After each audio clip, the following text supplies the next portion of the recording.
A call for the public to be more involved in the conservation of the island's endemic birds. The construction of an abattoir to reduce the country's import bill, and the Girdell Eggleston Flower Show relaunches after 9 years.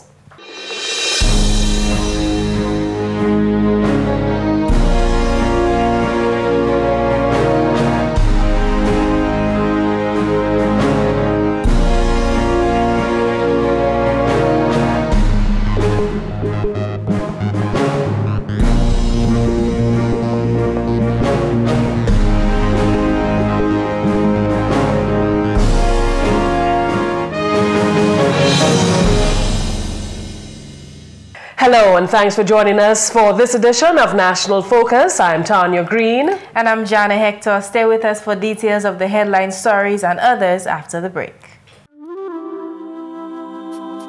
Let your spirit take to flight. Let your heart run free and wild. Find your soul in Dominica, the nature isle.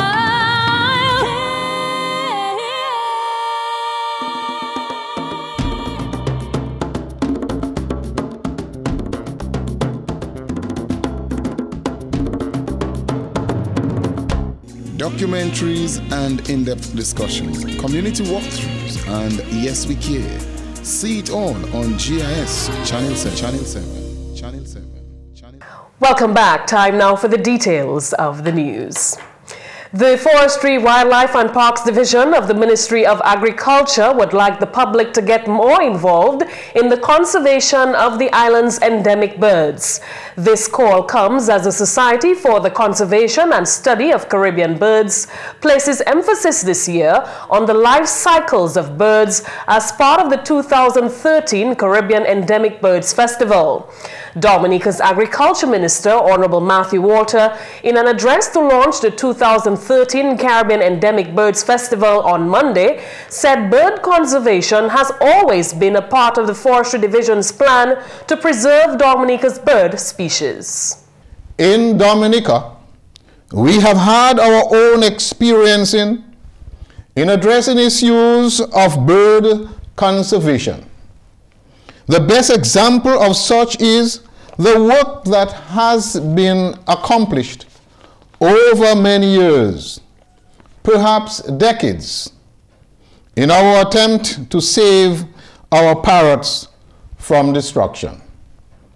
The research has concluded that, despite our best efforts, the parrots of Dominica, Cicero and Jacko, are still very vulnerable to changes in weather conditions. The minister noted that while the numbers of the Cicero and Jacko appear to be high, any severe hurricane or tropical storm system impacting on the natural habitat of the species will cause untold damage to the survival of the birds. Natural disasters have the potential to cause massive interruption to the life of cycles of birds, disrupting their feeding regions, breeding facilities, and their security. The Forestry, Wildlife and Parks Division of the Ministry of Agriculture and Forestry, in its effort to get the public involved in the conservation of our birds, has put together another interesting program of events for the 2013 edition of the Caribbean Endemic Birds Festival. The Forestry and Wildlife Division will embark on a month-long program of activities, including activities to include primary schools, hikers, and the general public. The minister has asked the public to participate in the events planned. I invite each and every one of you to participate in the radio quizzes and live discussions on the island's radio stations. I invite you to attend and participate in the public presentation on the life cycle of the Amazona species and to sign up for and participate in the Whistle Like a Bird contest. The Caribbean Endemic Birds Festival has been celebrated regionally over the past 12 years, from Earth Day on April 22nd to World Biodiversity Day on May 22nd. 10 years ago, Dominica joined the rest of the region in efforts to raise awareness about the Caribbean's rich bird life, particularly the endemic species. In keeping with its policy to sustain the arts in Dominica, government sees its continued investment in DomFesta as an important contribution to the country's economic and cultural development. At the media launch of Dominica Festival of the Arts, DomFesta, held last Wednesday at the Old Mill Cultural Center, Honorable Justina Charles, Minister for Culture, remarked that this festival corresponds with government's policy to support artists. This course of action is evidently flourishing as, according to Honorable Charles, 61 artists received assistance totaling $796,600. As a result of government's policy, we've seen 61 artists, including musicians, cultural groups, benefiting or who have applied to the Small Business Support Unit for assistance in upgrading their equipments and facilities. As a result of this assistance, we have seen employment of 86 people on part-time and full-time basis. And I want to say at this point that government remains committed to continuing such support to our local artists, to our groups and individuals in ensuring that we can preserve our culture and develop our own skill, artistic skill. Honorable Charles explained that DomFesta is a great asset to the country's economy as well as its culture. Above all, the festival provides an outlet for the artists to showcase and market their creativity and skill. Festivals such as DomFesta provides an outlet for individuals and groups to demonstrate their creativity and talent and to present their work to the public, thus giving a greater appreciation of the work of the various artists and the Department of Culture. It also provides an avenue for economic activities as the artists seek to develop their business ventures. Such festivals serve as a link, an art link between the arts and our people. Work of arts, poetry, drama, or music are useless to society and the individual creator if they are not displayed and marketed. DomFesta thus creates opportunities for performances and presentations of such creative work. Honorable Charles also made mention of the diversity in the festival's events and stakeholders. She congratulated the members of the private sector who continue to lend their financial support. While DomFesta is coordinated by the Cultural Division, it includes events organized by community groups, drama groups, cultural groups, and institutions. This is in addition to those organized by the Cultural Division. DomFesta is also supported by private sector institutions. Importantly, she noted that DomFesta is a major factor in the conservation and distribution of Dominica's culture. The minister believes the festival has contributed to the preservation of the country's Creole language. In recent years, DomFesta has ensured that we maintain the presence of our Creole language heritage by including events such as DomFesta Creole Song, the Creole Spelling Bee competitions. The Creole Spelling Bee in particular is developing quite well and has received much interest and support. Additionally, Minister Charles commended the initiative of the Cultural Division to document photos of Dominica's heritage as well as to produce a DVD of the island's traditional dances. The Culture Minister expressed her best wishes for the success of the upcoming activities and encouraged the public to show their appreciation for the arts by making a special effort to support. In more news, Dominican farmers involved in the rearing and sale of poultry and pork will soon have an established market to sell their produce with the construction of an abattoir in Layu Park. An abattoir is a facility where animals are slaughtered for consumption. As a result, in an effort to reduce the food import bill, boost livestock production, and to produce the meat in centralized area that is sanitary and hygienic, the government will fund with funds from the Venezuelan government has commenced the construction of the abattoir. The idea behind the program is to supply farmers with the chicks, piglets, and feed, and to ensure that they have the right quality of feed to grow the animals. Joining us on the set now to talk more about the abattoir being constructed in the Layu area is the Minister for Agriculture, Honorable Matthew Walter. Mr. Walter, thank you very much for joining us on National Focus. Thank you very much. Now, government is embarking on a very important project, an abattoir. Why an abattoir this time? Okay. You know, the first and foremost, it is very important that government reduces its meat import bill. And it is on this basis that government realized that it is pertinent, it is urgent at this point in time to construct an abattoir. It is not a situation where we do not have the capacity here in Dominica to be able to produce the required amount of meat products to Dominicans. You know, I think what we have to do is to put in place the infrastructure. And once we put in place the infrastructure, you know, we have the human capital in Dominica, and government can seek the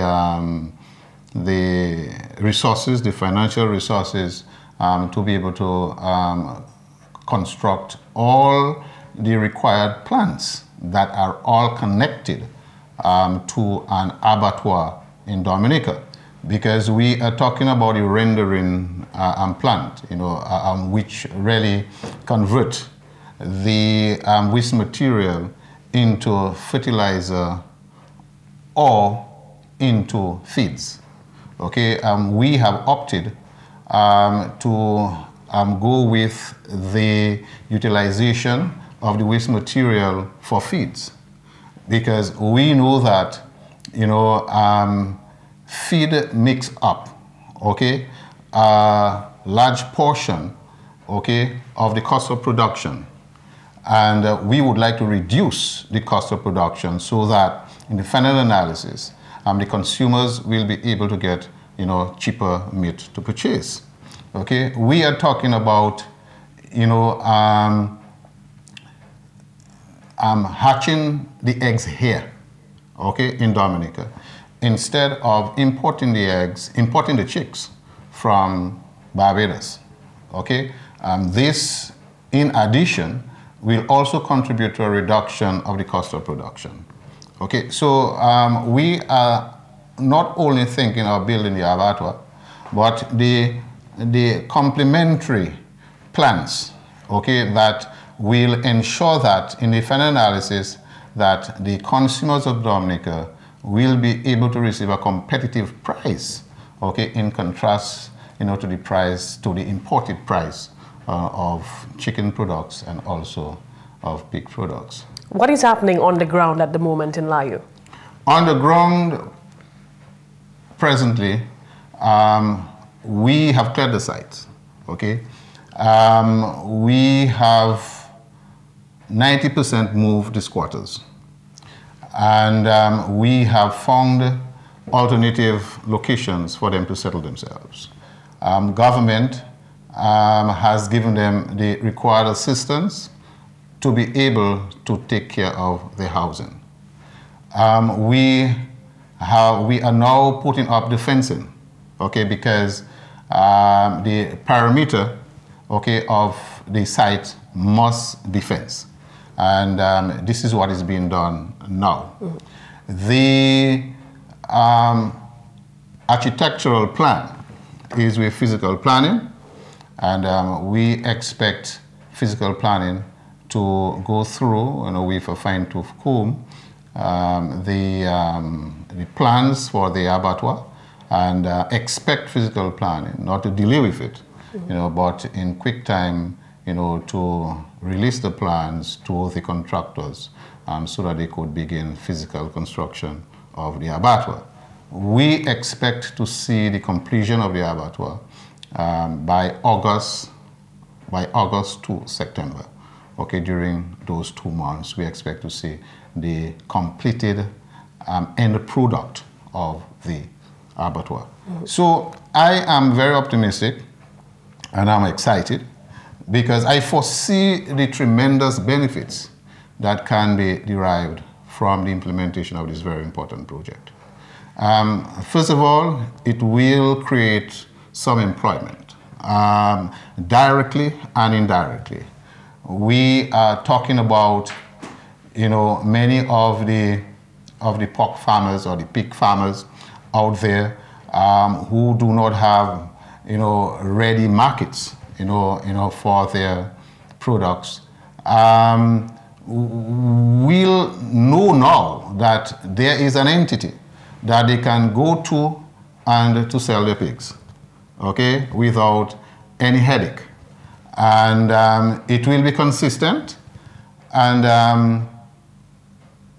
more importantly, we expect to see, a spillover effect in the entire economy because of that.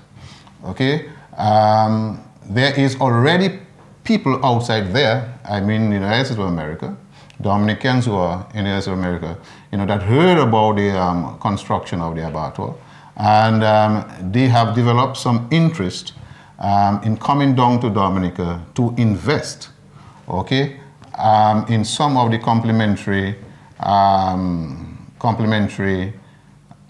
plants, okay. For example, the hatching plant, okay, so that they will be able to provide the chicks, to the farmers, okay, in quick time, and not depending, on external sources to be able to provide them, with the chicks. We expect to see farmers going into breeding of piglets, okay, because if we're talking about 50 pigs every day, and we're talking about an 8-hour shift, okay, and if we are talking about 4,000 chicks every day, and it is going to be consistent because you cannot reduce in production. You have to either keep production steady or increase production. So we have to be able, to ensure that production out there, will be consistent in order to keep the plant moving on as smoothly as possible, so that it will be able to realize its objectives and goals. Okay, an abattoir being constructed in the Layu area expected to bring tremendous benefits to poultry and the pork farmers here in Dominica. Thank you very much, Mr. Walter, for joining us. Thank you very much, Tanya. Moving on, government continues to pay attention to the maintenance of the island's road network. Public Works Minister Honorable Rayburn Blackmore disclosed last week that his ministry is now paying attention to 18 specific feeder roads. The minister says residents of the various communities are very appreciative of the work being done. From what I've heard from the various communities where these feeder roads are being constructed, the people are very much happy. And we are doing that just to bring some relief in the first instance to persons in the various localities. I used to say, down in River Sirik, Laplin, Bells, and Salisbury, and Cuba area, and in Granby, and a number of areas that we are doing feeder roads. And I think that in itself is commendable, taken into consideration, because we are living in tough time. But we recognize as a government that we have to place emphasis on all our roads, including our feeder roads. Honorable Blackmore revealed that work is also ongoing in the Grand Fort and Lubia areas. We also have ongoing works in the Grand Fort area, the Grand Fort Main Road. And we have a number of young persons employed there. And we have just completed, and we have some corrective work to be done in the Lubia area, because we did widen the road and provided for the people of Lubia and Dominica on the whole proper sidewalks. And there are some corrective works to be done on that road, because you find that in certain areas the water ponds. So the contractor has to go and do the corrective work to the drains.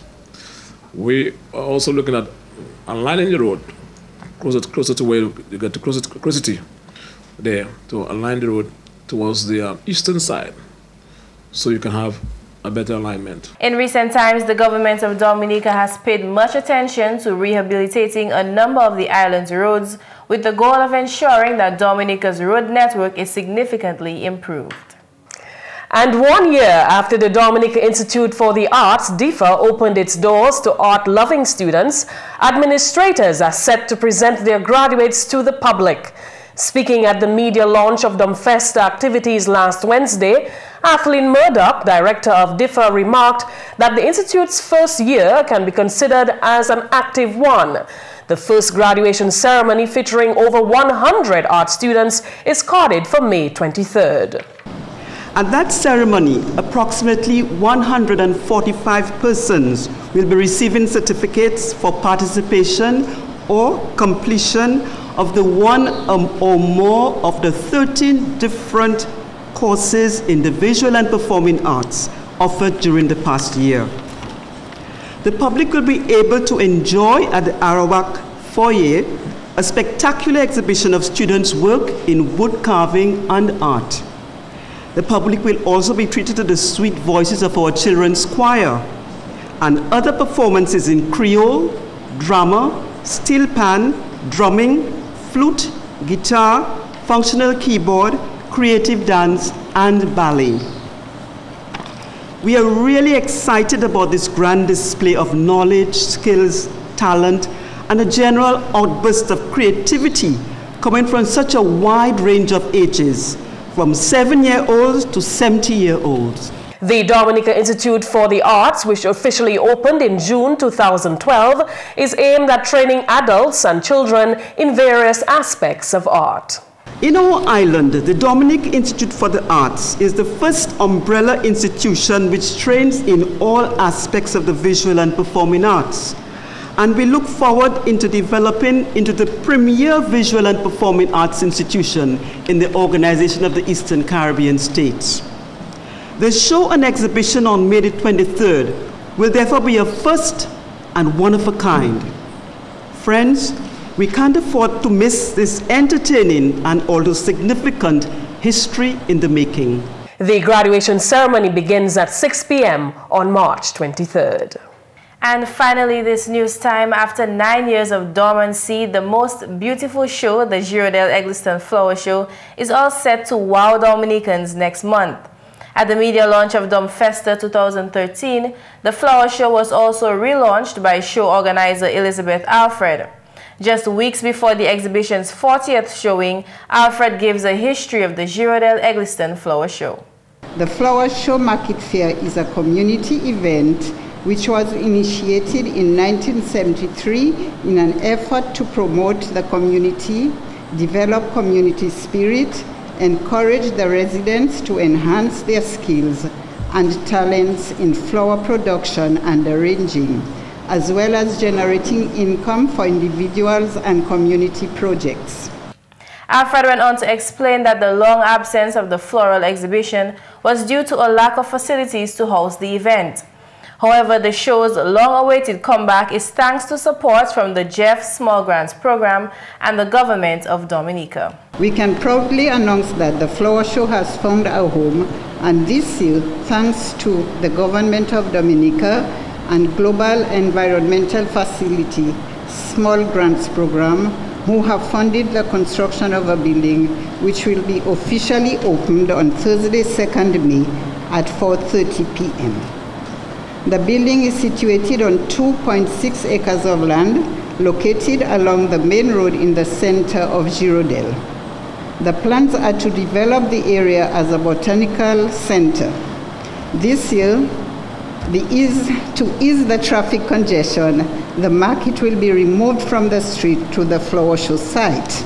Alfred referred to the unique exhibition as making contributions to the overall development of people and the island. First and foremost, it is agriculture, and we thank the Agricultural Division for tremendous support. It is culture. This is why we celebrate as part of the DOMFest. It is community development since it motivates and empowers people to use their resources and to work together for their own and community development. It is tourism in that it brings people from all over Dominica to an otherwise small and insignificant village. It is the environment, thus our involvement in the preservation of environment, our community being nestled at the buffer zone of the Mount Twapito World Heritage Site. During her remarks, the show's organizer displayed a picture of a floral creation named La Femme Creole, exhibited at the 1983 edition of the Girardel Eggleston Flower Show. This year's edition, themed Reviving Our Floral Heritage, is a week-long affair from May 18th until the 26th. And that's the English news. Before we leave, here's one announcement. All vegetable farmers of Mount Prosper are invited to a meeting at the Mount Prosper Government School on Tuesday, 23rd April at 5:30 p.m. An official from the GIS Dominica office will be present to discuss the marketing of vegetables. Please make every effort to participate. When we come back, we'll bring you the tip of the day. Listen closely and you will hear what climate change might sound like. $30 for a hand of bananas? Severe drought could destroy banana plants and drive food prices up. And now we can see the dead coral reef below us. Dead coral? I thought it was alive. No, it's dead. If you look at the pictures, you can see what the coral used to look like. Oh, wow. Natural wonders like coral reefs are disappearing. But listen closely again, and you can hear the solution. People disposing of garbage responsibly and not in drains and rivers. People responsibly discarding engine oil. Our climate may be changing, but so can we. Making small changes together can have a huge effect on reducing the impacts of climate change. Act now. Rally, rethink, respond. This message is brought to you by the OECS Secretariat with funded assistance from USAID.